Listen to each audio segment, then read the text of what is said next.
Vamos abrir nossas Bíblias no capítulo 1 do Evangelho de João. Evangelho de João, capítulo 1. E eu queria que você mantivesse a sua Bíblia aberta. E nós já vamos para a leitura do texto. Queria só que você prestasse atenção. Quem é Jesus? Essa não parece ser uma pergunta muito fácil de responder, embora algumas pessoas pensem que seja. Uma pergunta muito simples, mas ela não é tão simples. Quem é Jesus? Essa pergunta ela tem atravessado séculos.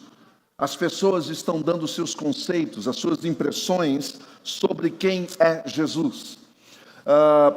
C.S. Lewis, durante o período da Segunda Guerra Mundial, C.S. Lewis é um escritor, ele escreveu Crônicas de Nárnia. Quem já leu Crônicas de Nárnia? Muito bem. Então vocês sabem quem é C.S. Lewis.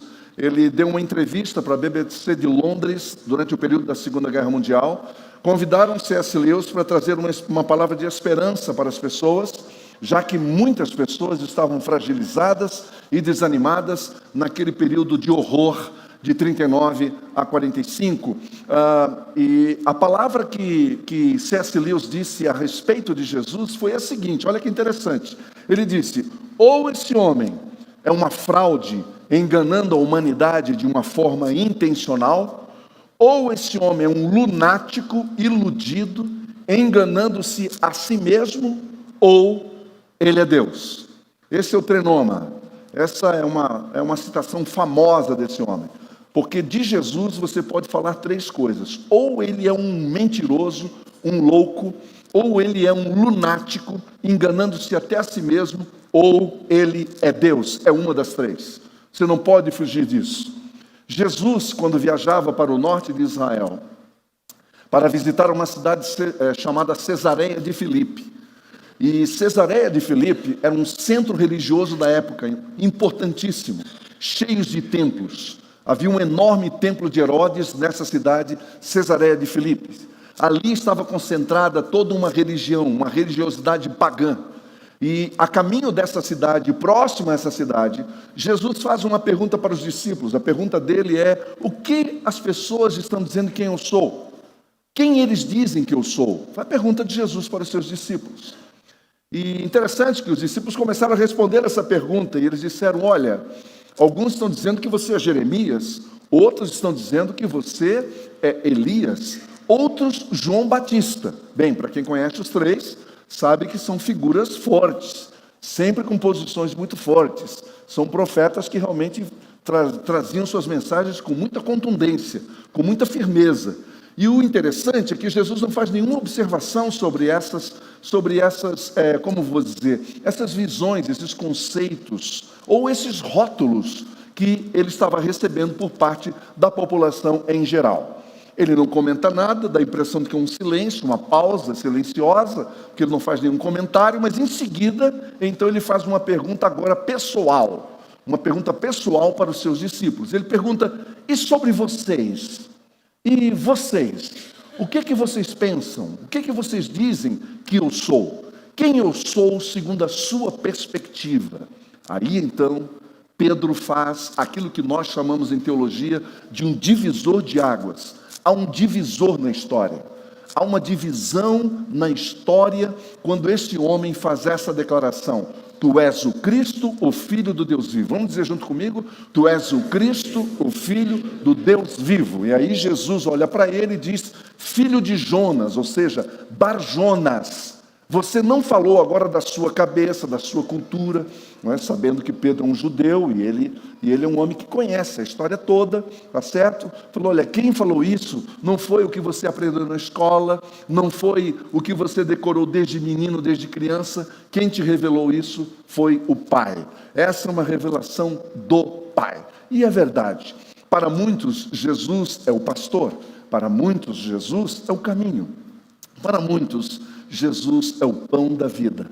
E a grande questão que nós vamos ver nesse mês de abril é sobre a fala que Jesus fala sobre si mesmo, a impressão que ele dá sobre si mesmo, como é que ele se apresenta. Ao invés de nós ficarmos, então, dando os melhores conceitos, a gente vai ver como que ele se apresenta. Aliás, esta não é uma novidade, porque quando Moisés foi designado, foi comissionado pelo Pai para levar o povo do Egito até a terra de Canaã, a pergunta de Moisés, que viveu 40 anos naquela corte de Faraó, conhecia muito bem a maior nação da época, mais poderosa, militarmente falando, politicamente falando e economicamente falando, era a maior potência da terra naquela época. Moisés sabia muito bem aonde ele iria estar envolvido. Ele faz uma pergunta: em nome de quem? Eu acho que é uma pergunta justa. Em nome de quem eu devo me apresentar a Faraó?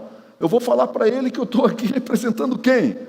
E qual foi a resposta do pai? Está lá em Êxodo, capítulo 3, dizendo: diga que o eu sou te enviou.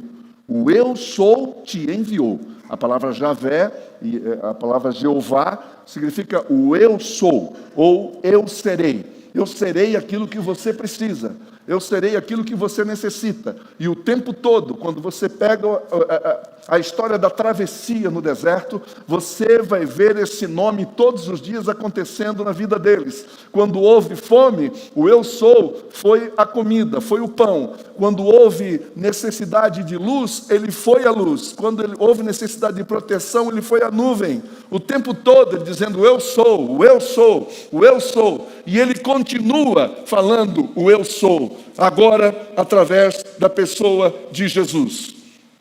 E é por isso que você não pode definir Jesus numa frase, não existe a menor possibilidade, porque ele é um ser completo em si mesmo, ele está além das palavras, ele é indescritível, e ele é tudo para todos. Isso é uma coisa maravilhosa, ele é tudo para todos. Ainda que alguém se considere isolado ou marginalizado, você pode até perceber isso do ponto de vista social. Alguém até pode descartar, mas pelo Deus da vida você nunca jamais será descartado, porque ele é tudo para todos. Tudo para todos. Amém, meus irmãos? É mais do que nós podemos imaginar. Não há um rótulo que o defina. Não há uma descrição que possa limitá-lo. E é por isso que nós vamos conversar nesse mês sobre Jesus. É o melhor assunto. Acho que todo pregador é apaixonado por esse tema. Acho que não deve haver um pregador que não ame falar sobre Jesus, que é a razão do nosso viver. Eu só estou em pé aqui por causa desse Jesus, por causa da graça dele, por causa da bênção dele, da alegria dele, da paz dele. É sobre isso que nós vamos falar. E agora sim, pegando o texto, eu quero convidar você para a leitura desses versículos. O versículo de 1 a 3, do capítulo 1, e o versículo 14. No princípio era aquele que é a palavra, e ele estava com Deus, e ele era Deus. Ele estava com Deus no princípio. Todas as coisas foram criadas por intermédio dele. Sem ele, nada do que existe teria sido feito. E agora vamos para o versículo 14, por favor. Aquele que é a palavra tornou-se carne e viveu entre nós. Vimos a sua glória, glória como do unigênito vindo do Pai, cheio de graça e de verdade. Vamos orar mais uma vez, essa é a palavra do Senhor. Obrigado, Senhor, pela presença do teu povo aqui. Obrigado pela tua palavra, que já está abençoada, que tem vida em si mesma, que é poderosa, que é suficiente para nós. E agora ajuda-nos com a tua graça a ir além da nossa limitação, para que os teus filhos e filhas saiam daqui alimentados, tendo essa convicção de que Jesus é o Verbo, Jesus é a essência de Deus, Jesus é a vida de Deus. Quem quer estar com Jesus, quem quer estar com Deus, está com Jesus, e é isso que nós queremos nessa manhã. Fala conosco, Senhor, guarde os nossos corações e as nossas mentes em Cristo Jesus, em teu nome, amém. Glória a Deus mesmo. O principal objetivo do apóstolo João, que era o amigo pessoal de Jesus, dos três, o mais íntimo, entre Tiago, Pedro e João, João era o mais íntimo. Desses três, João escreve seu evangelho apontado para a divindade de Jesus. Você sabe que na Bíblia nós temos 4 evangelhos: Mateus, que foi escrito para judeus; Marcos, que foi escrito para romanos, muito provavelmente Pedro ditou, e aí, Robson, tem uma conversa grande sobre isso, mas há quem diga que Pedro ditou e João Marcos escreveu. O evangelho de João foi o primeiro evangelho a ser escrito, o mais simples, o mais curto, etc. E aí nós vamos para Lucas, que foi escrito para gregos, e ele escreve para um amigo dele, pessoal, chamado Teófilo. Então, cada um desses evangelhos, ele olha para uma face de Jesus, para um ministério de Jesus, para uma presença de Jesus. Ele apresenta Jesus de formas diferentes, muito interessantes. Por isso que quando você estudar o Evangelho, estude devagar e com atenção. Agora, a missão de escrever sobre a divindade de Jesus foi dada ao apóstolo João. E por essa maneira, só para você ter uma ideia, só nesse primeiro capítulo aqui, o primeiro capítulo de João, que nós temos aqui, deixe-me ver, são 51 versículos. Nesses 51 versículos que temos aqui, o Senhor Jesus é identificado como Deus, como divino, pelo menos 7 vezes. Ele é chamado de o Verbo, que é o nosso texto de hoje. Ele é chamado a luz dos homens. Ele é chamado o Filho de Deus, o Cordeiro de Deus, o Messias, o Rei de Israel e o Filho do Homem. Todas essas descrições estão falando sobre o Cristo, sobre um Jesus divino. E é sobre isso que se trata do nosso assunto nesta manhã. Primeiro, versículo 1, por favor, preste atenção. No princípio era aquele que é a palavra. Ele estava com Deus e ele era Deus. É interessante, assim como nossas palavras revelam aos outros o que se passa em nossa mente e em nosso coração, assim também Jesus Cristo é o Verbo de Deus que expressa e revela a sua mente e o seu coração. Assim como, se alguém quiser conhecer você, vai precisar te ouvir, porque ninguém conhece o outro só observando. Muito embora essa linguagem corporal é verdadeira, há muita coisa que a gente fala sem palavras, mas mormente, comumente, você sabe disso. Você só conhece uma pessoa quando você está em torno da mesa, quando você conversa, não é assim? Quando a gente toma um café juntos, aí você faz perguntas, a pessoa responde, então tem um diálogo, tem uma conversa, é uma avenida de 2 mãos, vai e volta. Isso é a ferramenta que nós temos para nos conhecermos uns aos outros. Para você me conhecer, a gente precisa sentar junto. Aí você me faz perguntas, eu te respondo. Então você vai saber quem eu sou, depois você vai tirar as suas conclusões.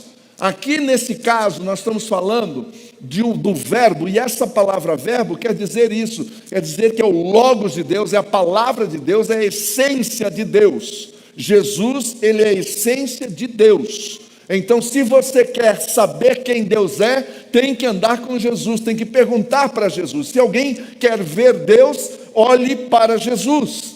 Olhe para Jesus. É interessante, mas no versículo 18, nós temos: ninguém jamais viu a Deus. Veja o versículo 18. Ninguém jamais viu a Deus. Mas o Deus unigênito que está junto do Pai o tornou conhecido, ou seja, o Filho tornou o Pai conhecido. Só Jesus poderia ser o Verbo, nenhum outro teria capacidade de ser o Verbo, nenhum outro poderia ser designado para ser o Verbo, não tem autoridade, não tem vida para isso. Não tem a autoridade do Senhor, ele não tem a legitimação do Senhor ou do Pai, só Jesus. Por isso, Jesus disse a Filipe em João 14, por exemplo, versículos 9 e 10, quem me vê, a mim vê o Pai. Filipe, como é que você não entendeu isso ainda? E sabem por quê? Porque Filipe, olhando para Jesus, naquela última conversa deles, faz essa observação: mostra-nos o Pai e isso nos basta. Filipe pensa que está no Brasil em 2025, onde a gente só aperta a tecla do teclado e as coisas acontecem. Ele pensa que ele está numa sociedade, essa sociedade imediatista nossa, midiática, onde a gente aperta e as coisas acontecem. não é? E quando não acontece, você já fica irritado, já olha o sinal, já vê se você tem conexão ou não, a gente já entra em desespero. Eu vi uma menininha de 2 anos mexendo no telefone, desesperada, porque ela estava ali só produzindo, ela estava impaciente com aquilo. Filipe provavelmente já estava nesse mundo, achando que era só apertar botão. Ele não entendeu que a coisa é relação, é relacionamento. Ele não entendeu que tem que estar na presença. Ele não entendeu que a gente tem que gastar tempo. Ele não entendeu que é um caminho a ser trilhado, não é um lugar onde você chega, é um caminho, é todo dia um pouquinho, é todo dia ouvindo, é todo dia com Ele. É isso que deveria Filipe ter entendido. E aí ele leva o Senhor Jesus a falar exatamente isso. Veja o versículo 9 do capítulo 14. Quem vê a mim, vê o Pai. Você não crê que eu estou no Pai e o Pai está em mim, Filipe? Como é que você não crê? Jesus não está dando bronca em ninguém, Ele está olhando para esse discípulo, tratando com carinho e com amor, mas Ele está explicando, fazendo uma pergunta sincera e honesta para aquele discípulo que àquela altura, depois de 3 anos e 3 meses caminhando com Jesus todos os dias, como é que ele poderia ter uma dúvida tão importante quanto essa, tão imprescindível como essa? E Jesus está explicando: as palavras que eu lhes digo não são apenas minhas, não sai da minha boca, Filipe, não sai da minha cabeça, não é isso. Olha só, ao contrário, o Pai que vive em mim está realizando a sua obra. O Pai que vive em mim está realizando a sua obra, Filipe. O escritor aos Hebreus nos revela que Jesus é a última palavra de Deus para a humanidade. Ele é o ápice, ele é o clímax. Ele é a revelação divina. Veja, em Hebreus capítulo 1, versículo de 1 a 3, por favor. Hebreus capítulo 1, versículo de 1 a 3. Mantenha a sua Bíblia aberta e vamos juntos. Você precisa checar, você precisa ver onde é que está o texto, do que nós estamos falando. Eu estou usando um argumento e você precisa saber de onde é que está saindo esse argumento. E esse argumento prova de que Jesus, Ele é a última palavra à humanidade. Veja o que diz o texto: há muito tempo Deus falou muitas vezes e de várias maneiras aos nossos antepassados por meio dos profetas, mas nesses últimos dias falou-nos por meio do Filho, do Verbo. É o Verbo falando, é o Verbo agindo, a quem constituiu o herdeiro de todas as coisas e por meio de quem fez o universo. O Filho é o resplendor da glória de Deus e Ele é a expressão exata do seu ser, sustentando todas as coisas. Olha, veja isso, sustentando todas as coisas por sua palavra poderosa. Por sua palavra poderosa. Há uma palavra aqui, essa palavra é a vida de Jesus. Jesus é o Verbo eterno, é isso que está se tratando o texto. Ele existe desde o princípio, Ele não foi criado, Ele é eterno, Ele não tem começo, Ele não tem fim, e é por isso que em Apocalipse se dirige a Ele como o Alfa e o Ômega. Ele é o começo de todas as coisas e é o fim de todas as coisas, por isso que Ele é Deus. Por isso que Jesus não existe, Deus não existe, o Espírito Santo não existe. Por isso que você não pode cair nessa conversa de querer discutir e provar a existência de Deus. Pare com isso, você não precisa provar a existência de Deus, Deus não existe. O que existe é este óculos, o que existe é esta Bíblia, o que existe é este púlpito. O que existe sou eu, que tem começo, eu fui criado, alguém me criou, alguém fez isso aqui. Alguém trabalhou aqui, isso é fruto de trabalho, de labor. Deus não é fruto de trabalho de ninguém, Ele é desde sempre. Pode dizer amém para isso, irmãos?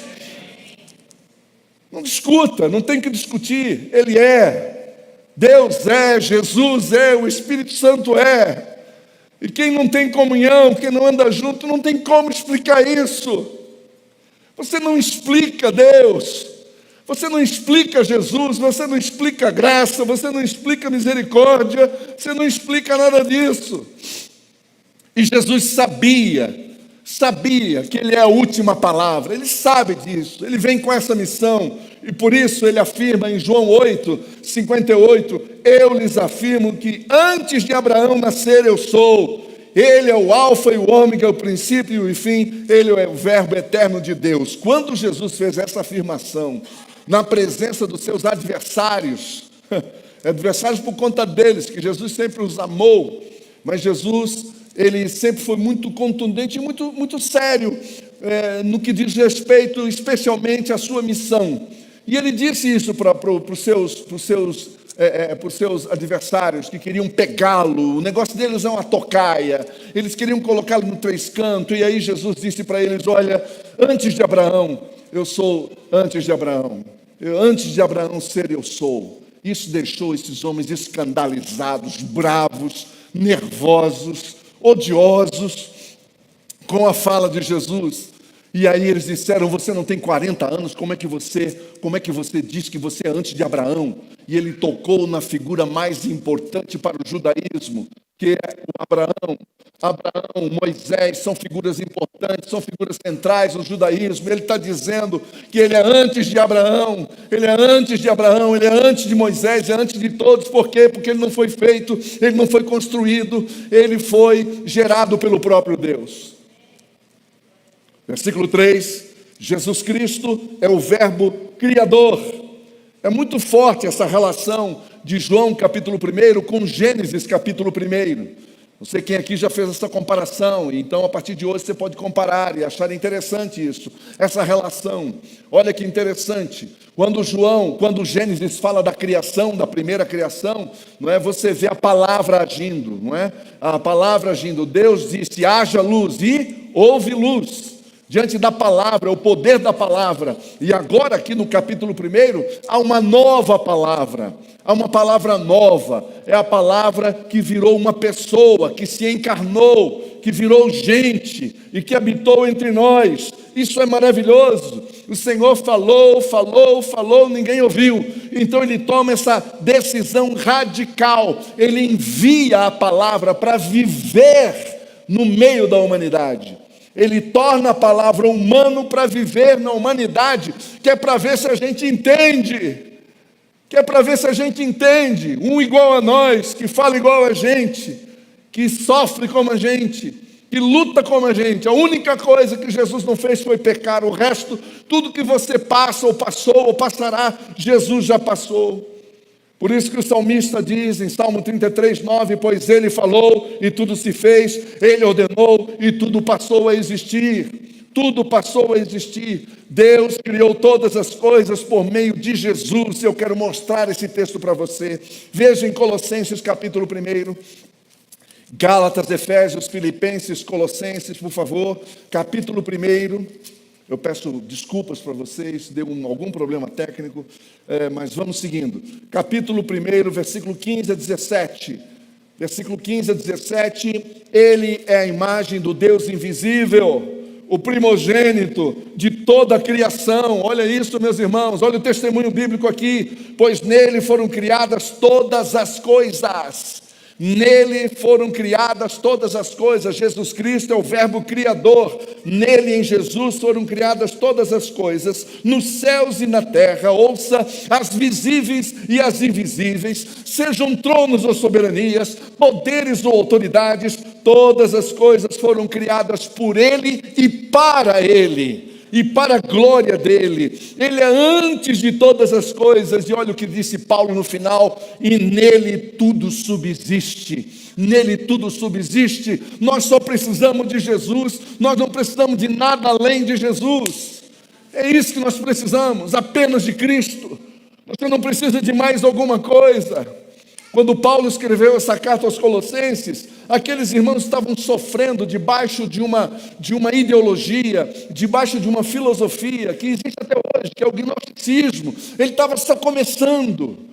O gnosticismo estava dando seus primeiros passinhos, e Paulo já identificou logo que ali essa doutrina já estava entrando dentro da igreja, levando as pessoas a deixarem o verbo de lado e buscarem aquilo que estava sendo proposto como um conhecimento mais profundo, como um mistério que alguém precisava conhecer. E é claro que todas as vezes que alguém se apresenta com uma proposta destas, ele também se apresenta com uma solução. Ele também se apresenta como uma solução. Então, para você saber, você tem que falar com aquela pessoa. Olha aqui o desfoque, olha aqui a sutileza para tirar o foco de Jesus. Aí Paulo chega e diz: não, Ele é o centro de todas as coisas, nada subsiste sem Ele. Ou seja, Jesus Cristo não é um ser criado, mas Ele é o Deus eterno, sentado à direita de Deus Pai, como Paulo fala a uma outra igreja, agora chamada Filipos, no capítulo 2, versículo 9 a 11, onde ele diz que esse Filho maravilhoso, esse Deus maravilhoso, recebe o nome que está acima de todo nome, e diante desse nome maravilhoso, todo joelho se dobrará. Vamos juntos? Todo joelho se dobrará, nos céus, na terra e debaixo da terra, e toda língua confessará que Jesus Cristo é o Senhor, para a glória de Deus Pai. Essa é a palavra. É daqui que nós não podemos tirar o nosso foco, é Cristo, é Jesus. Por isso, João confirma e testemunha dizendo: todas as coisas foram feitas por intermédio dele, e sem ele, nada do que existe teria sido feito. Nada do que existe teria sido feito. Tudo que você tem, eu sei que às vezes você bate no peito e você tem a tendência de dizer: eu sou o cara, eu que fiz isso aqui, não é? Eu sou que eu fiz tudo isso aqui, mas deixa eu só lembrar para você, por trás de tudo isso existe Jesus de Nazaré. Agora vamos para o versículo 14 do nosso texto, voltando para João capítulo 1, versículo 14, por favor. Aquele que é a palavra tornou-se carne e viveu entre nós. Vimos a sua glória, glória do unigênito vindo do Pai, cheio de graça e cheio de verdade. Eu quero repetir a leitura desse texto, porque a pergunta que as pessoas fazem: onde é que está esse Jesus então, que ele não está no meio da igreja? Onde é que está esse Jesus então, que ele não está nas nossas casas? Onde é que eu encontro esse Jesus? Aquele que é a palavra tornou-se carne e viveu entre nós. Ele vive entre nós. Ele vive no nosso coração. Vimos a sua glória, glória como do unigênito vindo do Pai, cheio de graça e de verdade. Onde Jesus chega a graça e chega a verdade. E aí você fala: como assim? Eu convivo com gente que se diz cristã, mas eu não vejo verdade, não vejo graça. É porque talvez essa pessoa ainda não entendeu a simplicidade, a leveza, a importância de se deixar presidir, de se deixar dominar, de se deixar dirigir completa e totalmente pela pessoa, pela obra de Jesus. Quando veio a esse mundo implantar o reino de Deus, Jesus não era um fantasma, isso que nós temos que entender. Ele não era uma ideia, ele não era, para falar na linguagem de hoje, né? Ele não era um holograma, isso não existe. Ele não era um fruto da inteligência artificial. Gente, que trem doido é esse que é a inteligência artificial aí? Nós que é mais velho, a gente não aguenta essas coisas não, é? Nós somos enrolados todo dia por esse trem de inteligência artificial, não é verdade? E os jovens não riem não, porque um dia vocês vão ter a nossa idade também. Talvez vai aparecer outro bicho lá na frente, na coisa que para nós isso é um bicho. É uma coisa impressionante, o que esse trem faz, o que ele deixa de fazer. Aí você vai para os comentários. Quem lê comentário aqui, levante a mão. Só eu que leio comentário aqui. E aí todo mundo diz: isso é fake, isso é aquilo, ninguém acredita em mais nada. É a pós-verdade mesmo. É a época da pós-verdade mesmo. Ninguém crê em mais nada, ninguém acredita em mais nada, entendeu? Daí a importância. Você vai dizer: Antônio, para onde é que nós estamos indo? Falando: olha, eu não sei para onde nós estamos indo, mas uma coisa eu tenho certeza, certo? Quanto maior a escuridão, mais brilha a luz. Quanto maior é a treva, mais a luz se manifesta. Enquanto maiores forem os desafios, mais desesperanças pelo lado de fora, mais esperança eu tenho em Jesus. Eu não sei o que está por vir por aí, eu de fato não sei, mas o que eu sei é que eu preciso me apegar a Jesus, que é o Verbo. Ele se fez carne, Ele está entre nós, Ele foi encarnado, é um sinal claro. Eu nunca terei desculpas para Deus dizendo: eu não vi, eu não compreendi, eu não o conheci, eu não pude segui-lo. Ninguém pode falar isso. Porque ficou claro. Ele era um ser humano normal como nós. Ele sentiu sede, não foi? Ele sentiu fome, não foi? Ele se sentiu até triste com a indiferença humana. Quem não lembra de Jesus, provavelmente do Monte das Oliveiras, olhando para Jerusalém, e dizendo: Jerusalém, Jerusalém, quantas vezes eu quis abraçar você como uma galinha abraça os seus pintainhos para debaixo das suas asas, mas vocês, porém vocês, entendeu? Todavia vocês não quiseram. E Jesus ali chorando sobre a cidade de Jerusalém, e eu sempre digo que o que ele estava vendo não eram tetos de telhas feitas de argila e de barro, não eram paredes feitas de barro ou de qualquer coisa, mas o que ele estava vendo era o coração de uma mulher sofrendo, o coração de uma esposa chorando, o coração de um homem sofrendo, de um jovem, de um adolescente sofrendo. Era isso que Jesus estava dizendo. E ele fala hoje, essa palavra é para nós hoje, ele continua dizendo: Jerusalém, Jerusalém. E aí você deve colocar o seu nome nessa frase: Jerusalém, Jerusalém. É com ele é com você que ele está falando, é comigo que ele está falando. Se indignou com a ganância, a soberba dos religiosos, não foi? Todo mundo se escandaliza com a história do templo, né? Que ele chegou quebrando tudo, tá certo? Mas ali ele estava dizendo: a minha casa será chamada casa de oração para todos os povos, e não esse shopping que virou isso aqui. Isso aqui virou um shopping center, entendeu? E ele entra com firmeza, ou seja, ele foi humano, foi carne e osso. Era preciso que fosse assim, para que ele pudesse se tornar o perfeito sumo sacerdote diante do Pai. Jamais Jesus poderia ser o perfeito sumo sacerdote entre nós e o Pai e nós, se ele não tivesse encarnado, se ele não tivesse vindo e sofrido as nossas dores, nossas limitações, nossas dificuldades, se ele não tivesse sentido a nossa dor. E é por isso que todos nós aqui podemos ter uma convicção: seja qual for o caminho que você estiver, ou no vale, ou no meio do deserto, quero dizer para você, não há um caminho no universo que o Senhor Jesus já não tenha trilhado. Ele já foi na frente de todos nós. Por isso você nunca vai poder dizer: eu estou sozinho, eu estou sozinha. Você não está sozinho, você não está sozinha. Você pode ter sim as suas expectativas frustradas, porque estão na horizontalidade.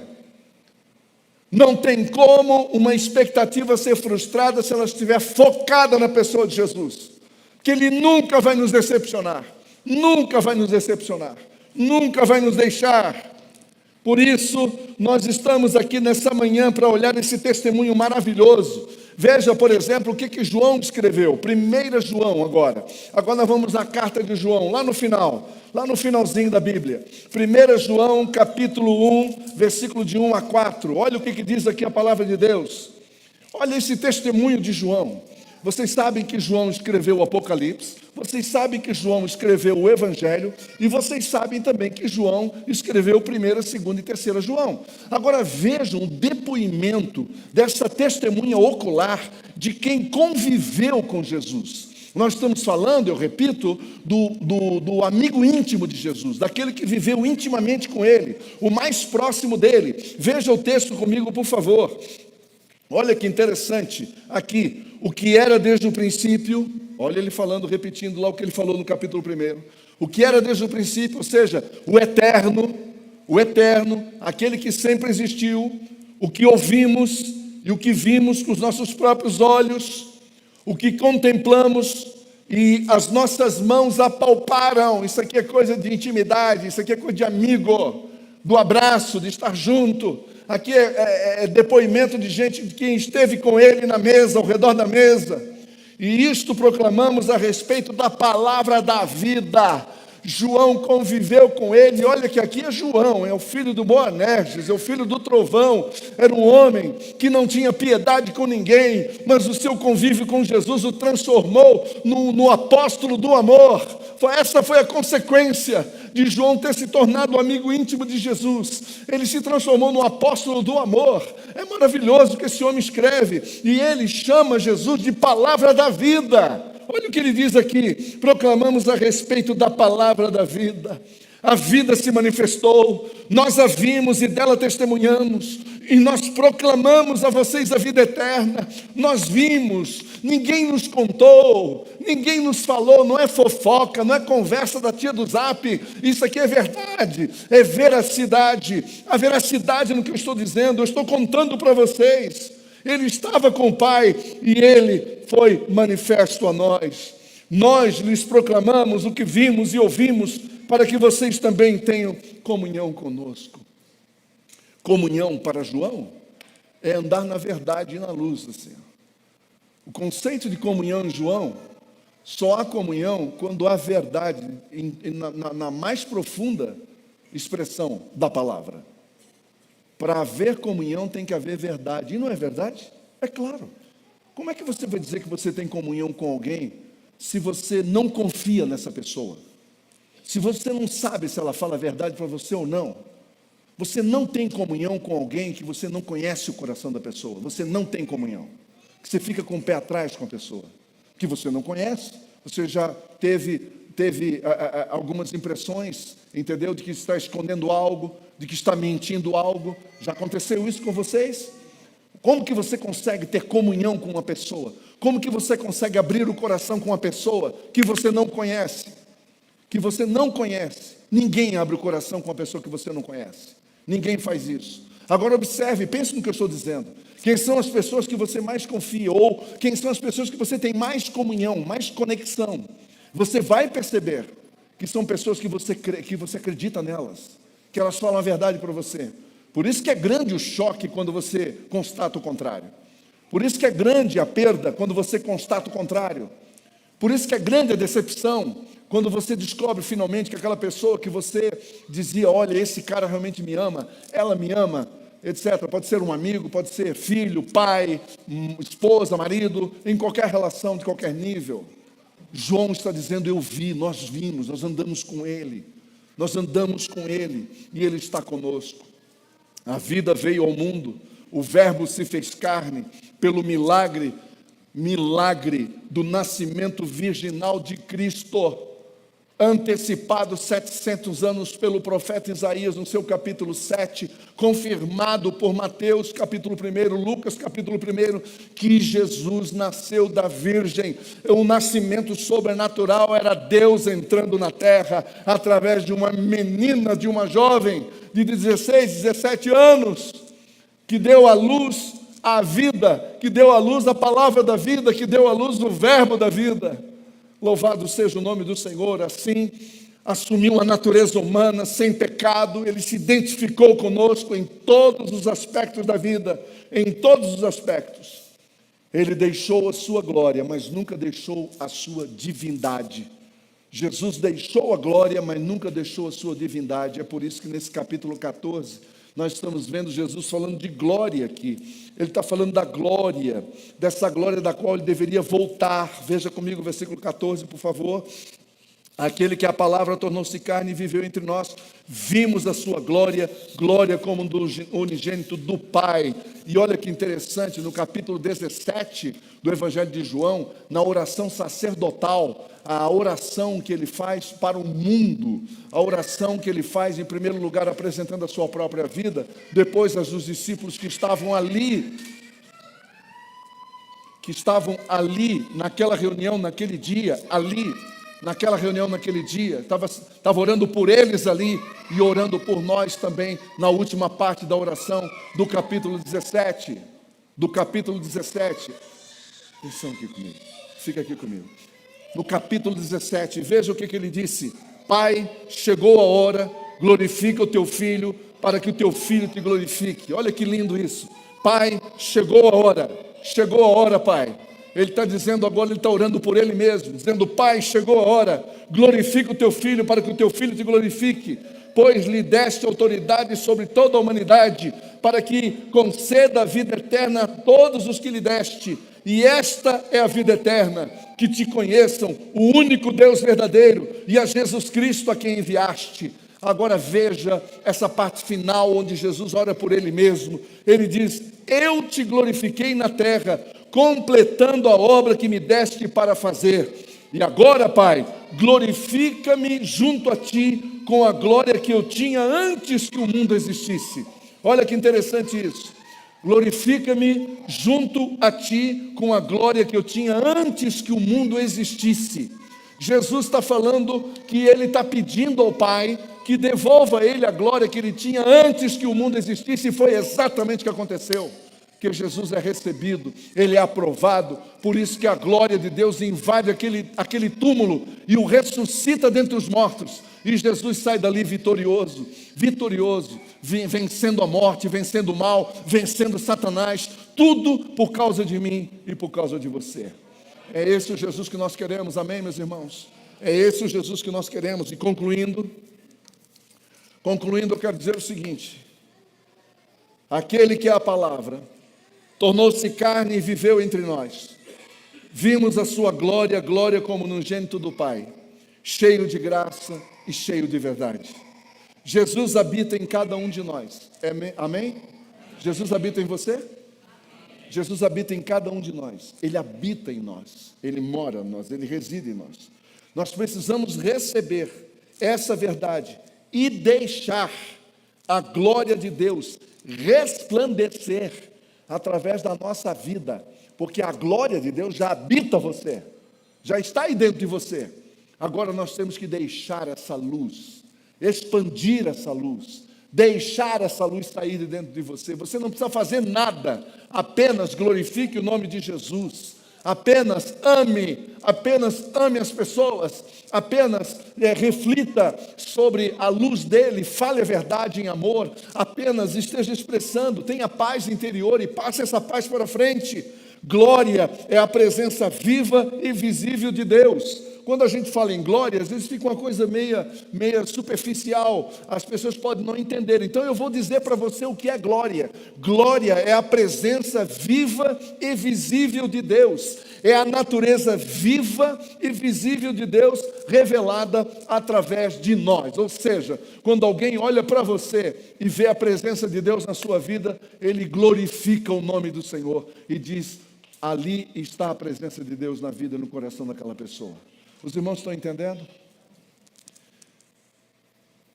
Por favor, pode subir. Deixa eu dizer uma coisa para você. Preste atenção no que eu estou falando. Uma das maiores reclamações que nós temos hoje é de que as pessoas não estão vendo Jesus dentro das igrejas. Se elas não estão vendo Jesus dentro das igrejas, elas não estão vendo Jesus lá no seu trabalho também. Se nós não estamos refletindo Jesus aqui dentro, como estaria sendo refletido lá fora no nosso trabalho? Aí você me pergunta: Antônio, você falou tudo isso, qual que é a prática para a minha vida? Eu estou dizendo para você qual é a prática na sua vida. Viva de tal modo que a sua vida, como um todo, seu diálogo, suas falas, suas reações, seus contatos, conversações, negociações, seu trabalho, sua relação com as pessoas, a maneira de você tratar as pessoas e conviver com as pessoas, reflitam a pessoa de Jesus.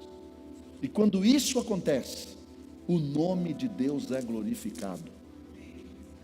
As pessoas conhecem você assim como elas me conhecem, elas sabem que não vem de mim e nem de você, que não veio de mim nem de você. Elas sabem que há algo mais aí. Esse algo mais não é você, é Jesus, é a presença de Jesus na sua vida. É disso que se trata. As pessoas estão buscando Jesus, elas vêm na igreja achando que vão encontrar Jesus aqui, e eu espero que elas encontrem, que eu espero que Jesus esteja reinando na minha vida e na sua vida. Amém, meus irmãos? Batalha hoje, né? É isso mesmo. As crianças são bênção de Deus. Quero só que você fique focado. Eles fizeram todo esse teatro aí para saber se vocês estavam prestando atenção mesmo, para você, se vocês estavam focados mesmo. Eu espero que você não tenha perdido uma palavra do que nós falamos aqui. Amém? Uma palavra. A igreja deles também, não é só sua não. A igreja das crianças, a igreja de todo mundo. Mas nada tira o nosso foco de Jesus. O Verbo se fez carne e habitou entre nós, cheio de graça e de verdade, e vimos a sua glória, glória como do unigênito do Pai.